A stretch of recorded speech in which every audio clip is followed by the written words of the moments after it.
lang ang peg natin. Wala kami tissue kasi na pula. Ha? Pwede na yan. Pero may tissue ako. O, sa'yo tissue dito. Magkain tayo ng Merlis Pizza. Magkain din. Oh, meron tayong pinanser. Sana may pinanser na kapatid. Bibili ba tayo ng buto-buto? Ano yung tawag mo sa ano, palamig? Sige, babash ka. Masarap na palamig na malamig. Hindi.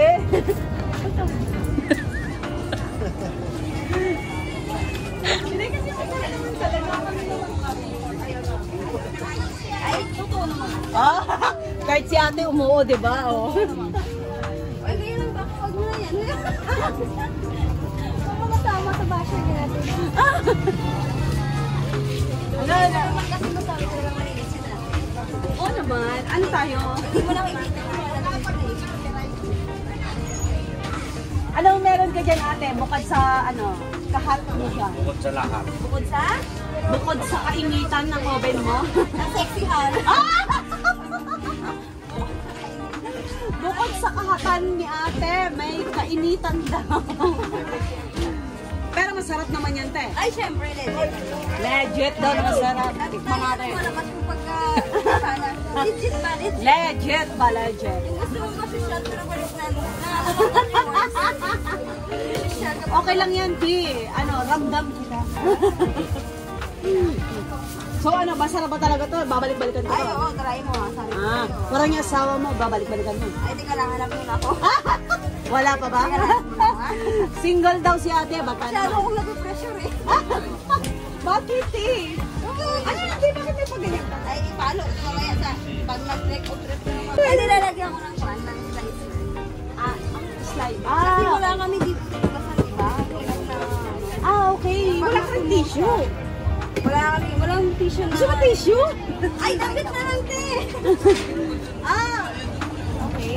So, ayan na mga kapus. Masarap daw. Jump pack mo ng bongga-bongga. Ang flavor niya is Hawaiian, no? Hawaiian.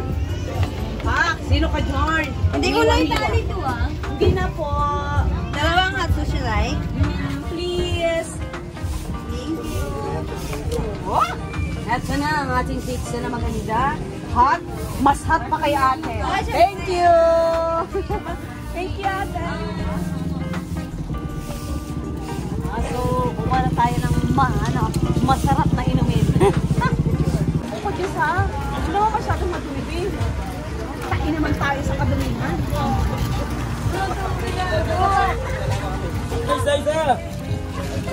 Ay, masarap ako. Dito ka talaga kakain. Bisbiyo.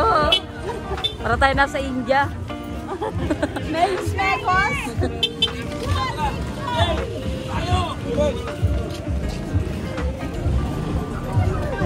Mekos, mekos. Ano? Ano tawag mo dyan? Ano mga tawag mo? Masarap, malamig, Oh, yan, oo. Talagang masarap. refreshing. Tatlo ate. Parang may jump pack ng ano. Sabi niya, ate, makat daw sa kanya to. Uy, mainit. Ito kasi may plastic, oh. Ganito kasi yan. Ay, hindi niya tayo binigyan ng tatlo. Isa lang daw. Ate, kuha ka. Ay! Ayoko nang pinya.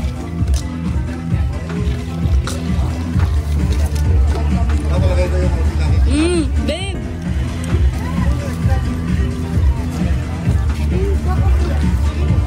Sige na, ate. Jump pack na yan. Diyan rin yung titig na yan. Wala? Ay, sige yan. Ate, sorry. Sarap po, masarap. Bayad na ba tayo? Parang mga kahit.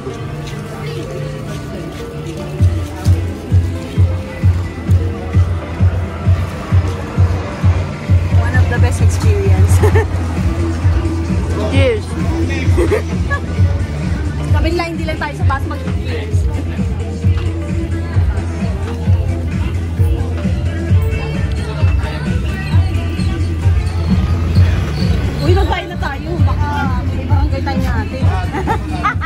Bigyan mo siya ate, te. Sa barangay, te.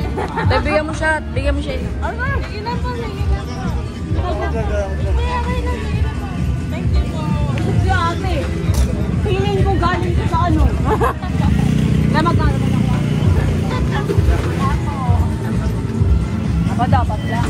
Magkano-comment lang po ako natin.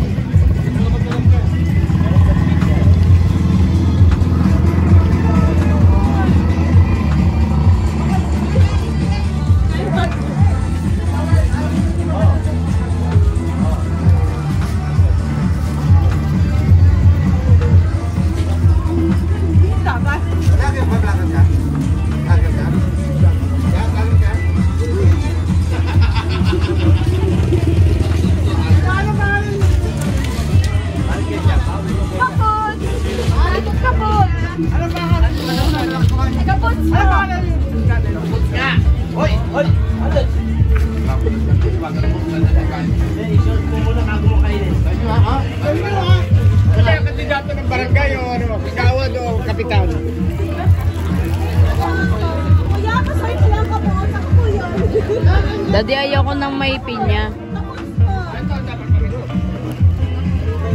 Wala ka na may kamay na kadiri. Wait. Ano ang sinasabi mo? Ano yung kita dyan eh? Para maipapalo din. Alas pwede niya kapunin. Pagde, lalabas yun. Ha?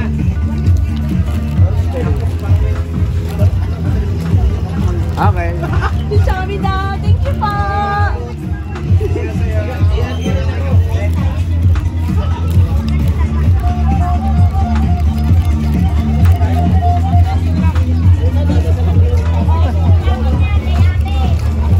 Para tayong sikat na sikat tayo.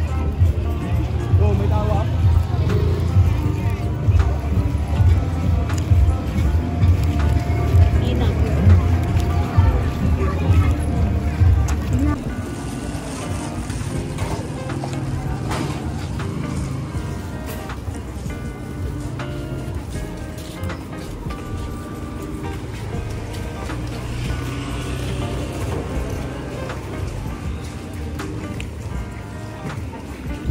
Sige po, tatlo. Ayoko. Tatlo lang. Ay, isa lang daw. Isa lang, ayoko na. Dami na natin kinain. Butog na ako eh.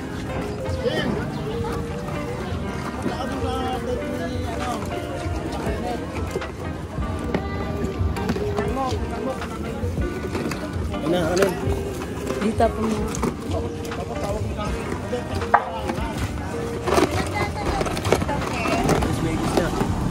Pinigis-migis niya. Ano?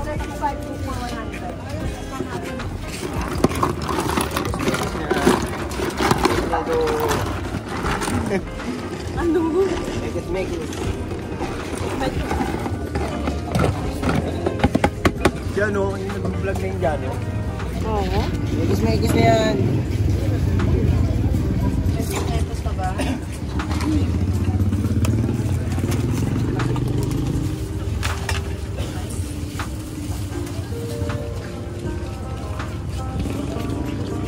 Nangyari. Ginit.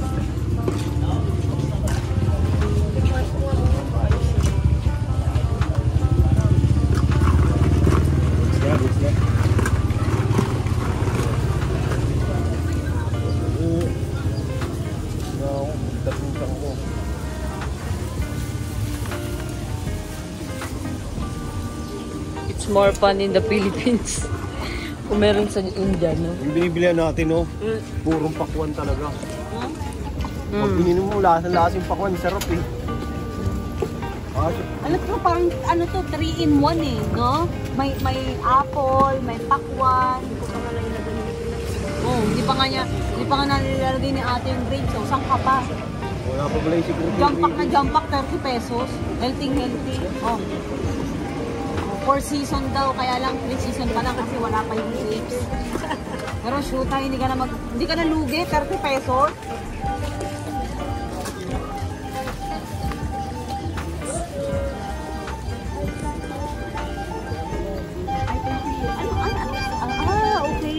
Okay. Thank you po. Oh, 30 pesos may apple ka na, ti. Saan ka pa? May apple ka na. May papaya ka pa. Kaya lang, hindi tayo nakakuha ng grapes. Gusto mo? Ayoko na. Lalo ng ahas eh. Saan? Ayan.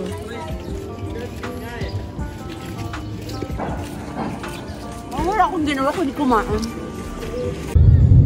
So, anong masasabi mo sa tour natin dyan sa sementeryo ng Palanyag? With Mekos street food. Jump pack! Siyempre, ano yan? Masarap. Mainit. Pero natural naman yun sa Pilipinas kasi nasa tropical country tayo. Pero at the same time, siyempre, we have to think na not everybody can afford sa memorial, mga ganung senaryo. Pero, sabi nga, there's a lot of people na they're trying to put their family, their loved ones sa magandang libingan. Pero ito yung common dito, especially sa Pilipinas. So, syempre, hindi na natin pwedeng i-judge yan. Shoota ka, pag ginudge mo pa yan, ano ka mayaman? Hindi tayo si Marcos. Char! Ano lang, syempre masaya kasi nakauwi ako sa hometown ko, though na may katagalan. Syempre, minsan lang tayo makakuha ng leave sa trabaho. So, masaya kasi nadalaw natin yung loved ones natin. Masaya kasi nadalaw natin si Pudra. At same time, nadalaw natin yung mga kamag-anak natin. And, yun, mainit. Maraming tao, pero okay. 100% enjoy naman. Sa pagkain, ato nga, basta ano May baon ka. Oo, may baon pa ako, diba? Dadalhin ko pa dun sa unit ko. So, okay naman. Okay na okay ako. Siyempre, galing ako dyan. Hindi natin dapat ikailayan. Ayun lang naman. So far, so good. Okay lahat. Masaya yung experience ulit. After a couple of years na tinatry ko siyang ilagay sa magandang libingan. Kaya lang may mga protocols kasing hinihingi sa munisipyo. Which is hindi natin na-obtain. Kumbaga, kasi nga, dahil hindi pa naman 7 to 6 years na patay si Pudra Bells, hindi pa natin siya mailipat ng maganda-gandang lagakan, kumbaga.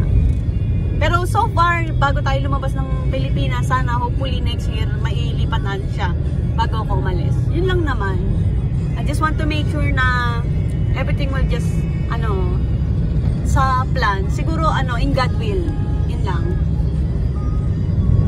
Para sa'yo, syempre, samahan mo ng tiyaga, ng, syempre, paghahanap buhay, sabi nga.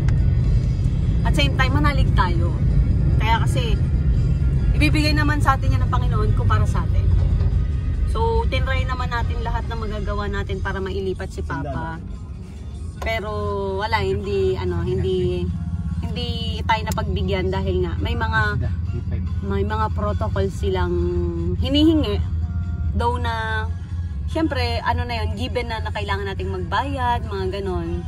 Pero hindi tayo pumasa sa municipal protocol na tinatawag. Syempre, kailangan nating i-obtain yung rules and regulation nila. Yun lang, maghihintay lang tayo ng more 2 years, sabi sa akin. So, tayo dito? Yun nga, balik tayo ulit. Dalaw ulit tayo sa kanya. Then, ayun lang, paalala lang sa mga lahat na gustong ilipat yung mga mahal nila sa buhay sa magandang lagakan, sa magandang sementeryo. Ano lang kayo? Sabi kasi sa akin, pwede nating ilipat yung mga mahal natin sa buhay within 6 years. Kasi yun na yung parang lusaw na sila. Tapos pwede natin silang i-cremate if ever na gusto natin. So, yun lang naman. So far, so good. Okay naman yung experience ko sa Paranaque Cemetery, Palanyag, no? Yun lang. Okay na okay sa akin.